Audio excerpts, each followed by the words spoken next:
How do we know humans are causing greenhouse gas concentrations to increase? Determining the human influence of greenhouse gas concentrations was challenging because many greenhouse gases occur naturally in Earth's atmosphere. Carbon dioxide is produced and consumed in many natural processes that are part of the carbon cycle.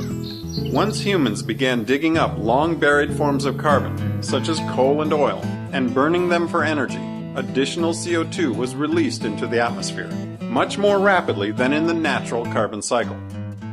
Other human activities, such as cement production and cutting down forests, have also added CO2 to the atmosphere.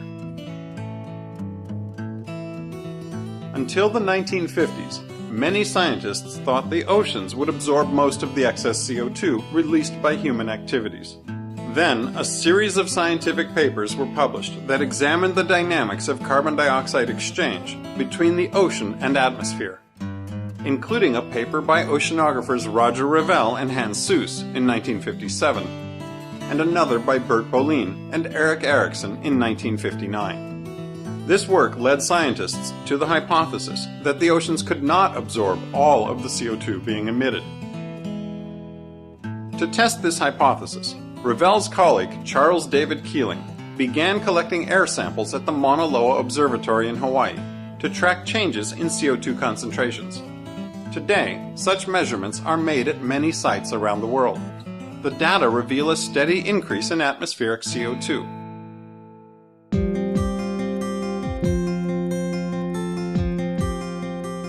To determine how CO2 concentration varied prior to modern measurements, scientists have studied the composition of air bubbles trapped in ice cores extracted from Greenland and Antarctica.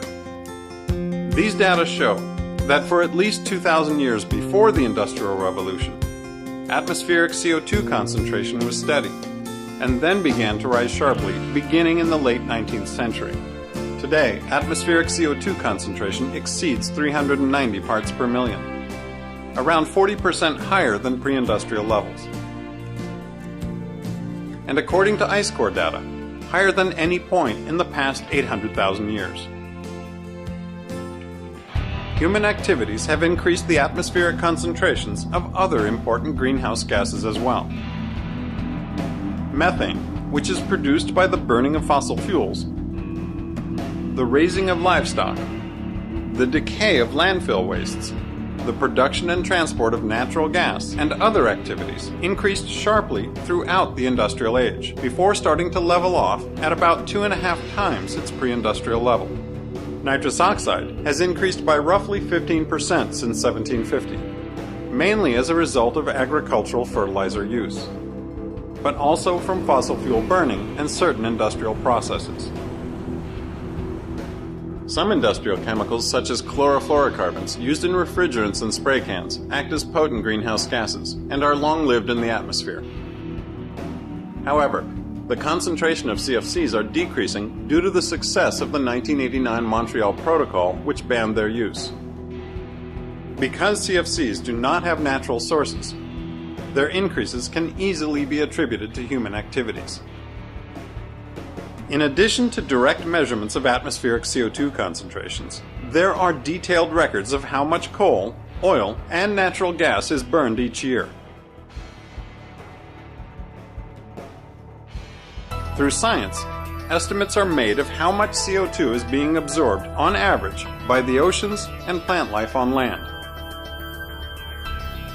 These analyses show that almost half of the excess CO2 emitted from human activity remains in the atmosphere for many centuries. Just as a sink will fill up if water enters faster than it can drain, human production of CO2 is outstripping Earth's natural ability to remove it from the air.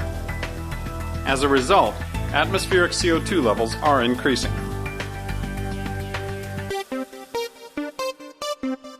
A forensic-style analysis of the CO2 in the atmosphere reveals the chemical fingerprints of natural and fossil fuel carbon.